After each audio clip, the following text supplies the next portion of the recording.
whatever. I'm not gonna be at your pep rally. Sorry, I'll go kick it with the Rams. Whatever. But don't try to collect the bag behind the scenes, but then say you with the people and you're really not. Because that's what we've seen in the civil rights era, in any movement you could name. Any movement you can name, there's always that one person who says one thing on the camera in front of everybody and is collecting money from both sides in the back. And I don't like that. That's trash to me. Hey, but shout out to my boy Omar he's one of the biggest Travis Scott fans I know.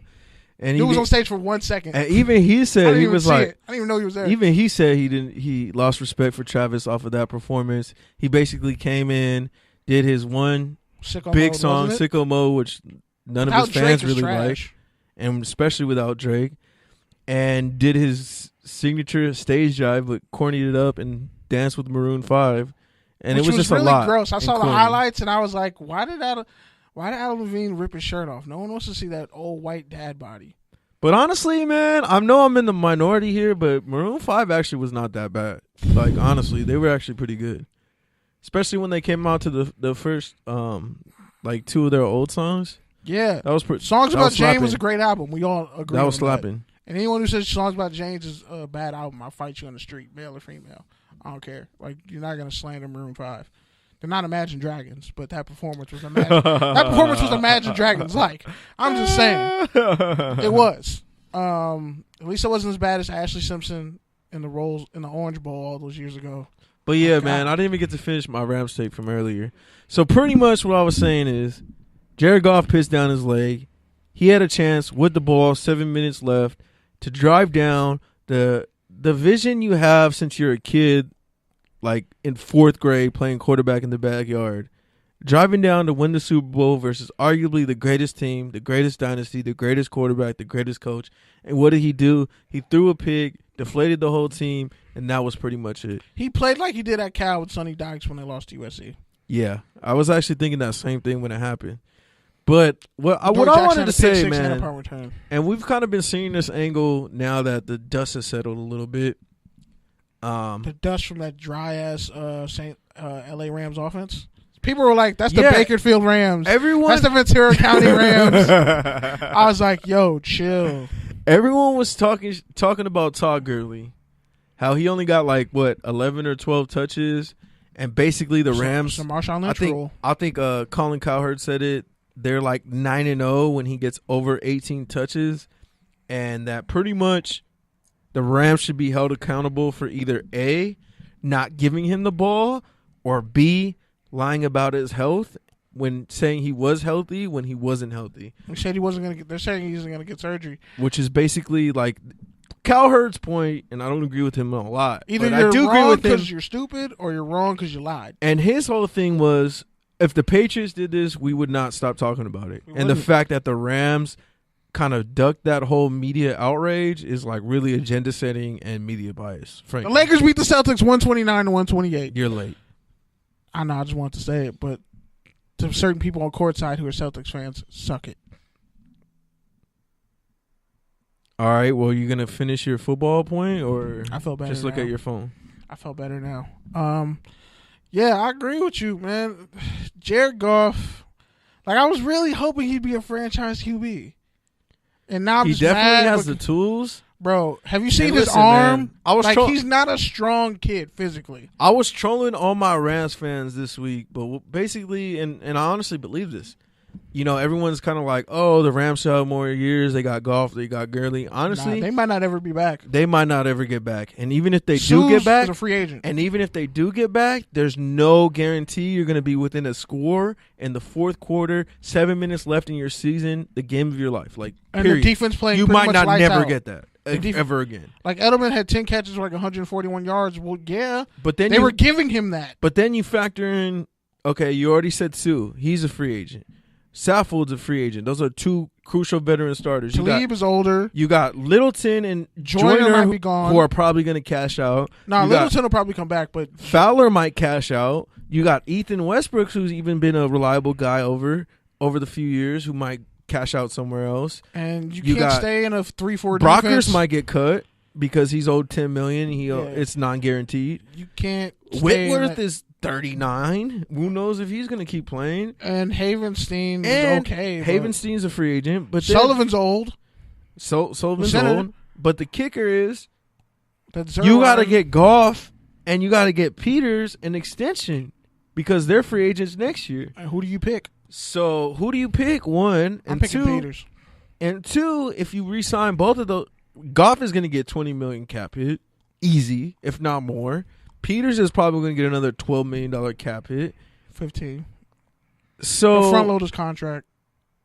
Ultimately, the Rams really have one more year, like of a serious window until they have to pay Goff, and then things get more complicated. Unless they somehow find some money to sign D Ford. And then they're going to find themselves. They're going to find themselves in a situation where they're going to have to decide between a Gurley, great defense or a good offense. Gurley and Goff. Like that's really what it's going to come down to. Keep, yeah. And we're going to be sitting here talking about how the Rams are actually going to trade Todd Gurley at 29 years old, like every other. They're going to get rid of Cooks, and then they're going to try to draft a receiver.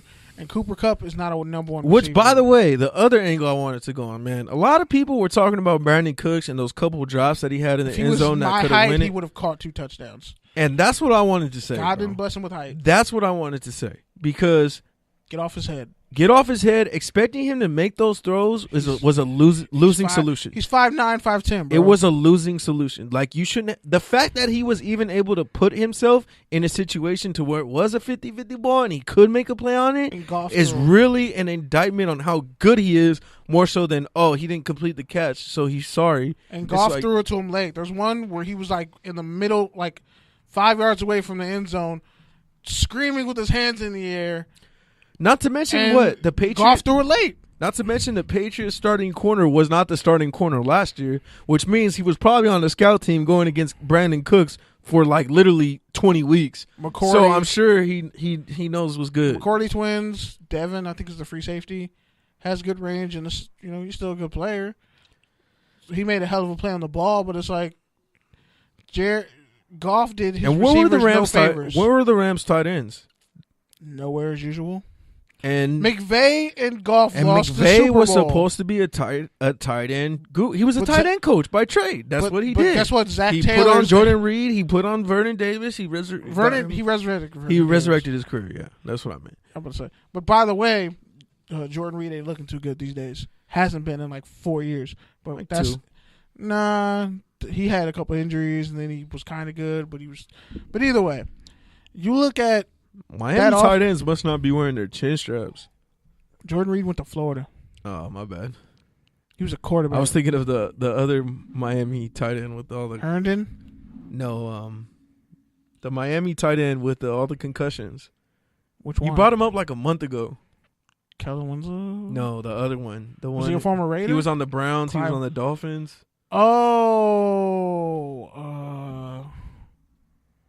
I didn't go to Jordan Miami. Cameron. Oh, Jordan Cameron. Yeah.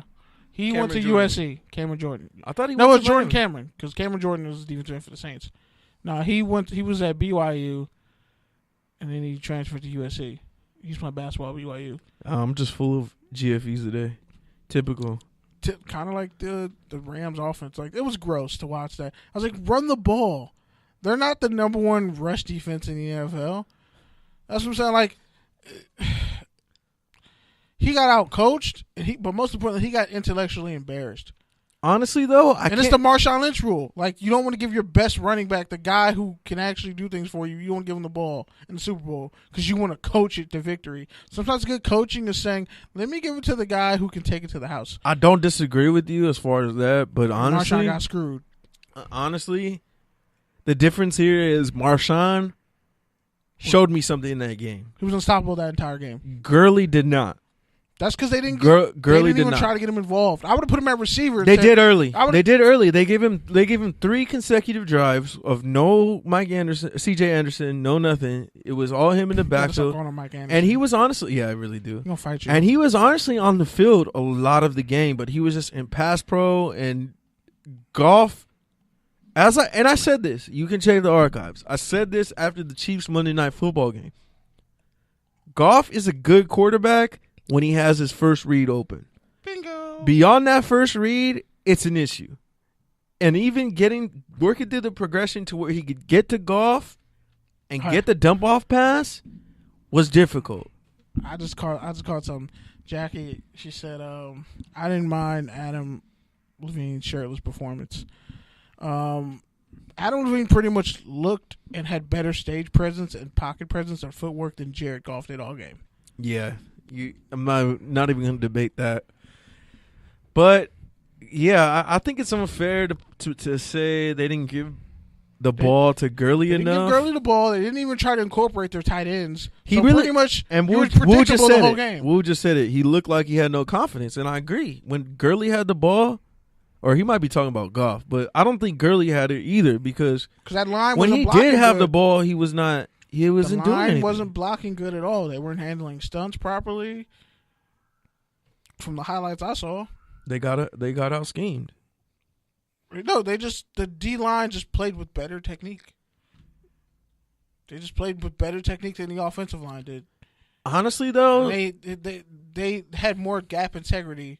For all you people who don't understand how offensive linemen work, we say things like gap integrity and defensive linemen. Okay, I'm not gonna let you. It's a teaching lesson. Stun on b-ball here. What I was gonna say though is they don't know what gap integrity means. I'm trying to help them out. I think the Rams at parties. It's really cool to say. I think the Rams defensive line also got beat. Like honestly, because the Patriots did enough on key plays to beat them. Like, and it was visible. You could see Aaron Donald getting too far upfield.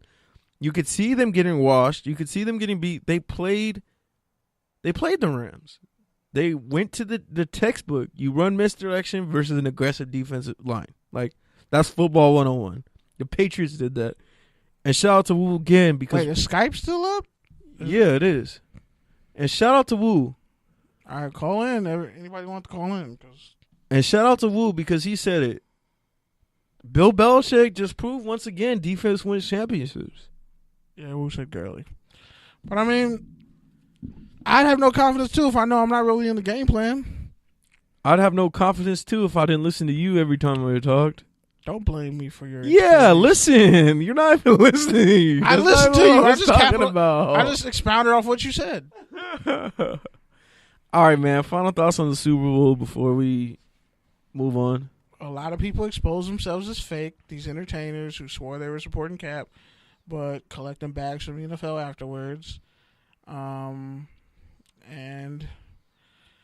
Tom Brady's not going anywhere. Patriots aren't going anywhere. Tom Brady didn't play that good either, frankly.